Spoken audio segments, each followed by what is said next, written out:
আমার নাম সাবা। আমি একজন স্টুডেন্ট। আমি আপনাকে একটা প্রশ্ন করব জাকির ভাই। একজন পুরুষ বেহেশতে গেলে হুর পাবে, অর্থাৎ আয়তলোচনা সুন্দরী সে পাবে, কিন্তু নারী বেহেশতে গেলে সেখানে সে কি পাবে?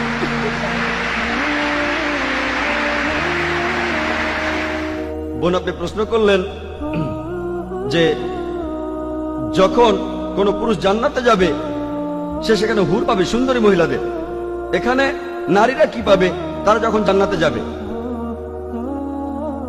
পবিত্র কোরআনে এই হুর শব্দটার উল্লেখ আছে সব মিলিয়ে মোট 4টি জায়গায়। পবিত্র কোরআনে সূরা দুখানের 54 নম্বর আয়াতে উল্লেখ করা হয়েছে। এরপরে সূরা তুরের 20 নম্বর আয়াতে উল্লেখ করা হয়েছে। এরপরে সূরা রহমানের 72 নম্বর আয়াতে উল্লেখ করা হয়েছে। আর সবশেষে সূরা ওয়াকিয়ার 22 নম্বর আয়াতে উল্লেখ করা হয়েছে। আর এখানে বেশিরভাগ অনুবাদে, বিশেষ করে উর্দু অনুবাদে, এই হুর শব্দটার অনুবাদ করা হয়েছে যে সুন্দরী মহিলা। যদি এই হুর শব্দটার অর্থ হয়ে থাকে সুন্দরী মহিলা, তাহলে মহিলারা জান্নাতে গিয়ে কি পাবে? সত্যি বলতে এই হুর শব্দটা হলো বহুবচন।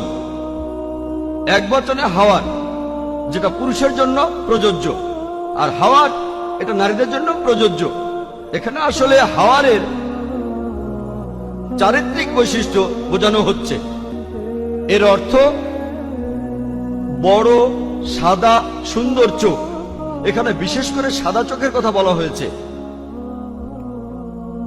একই ধরনের আরেকটা শব্দ রয়েছে আজওয়াজুন মুতাহারাতুন। কোরআনের অনেক জায়গায় আছে।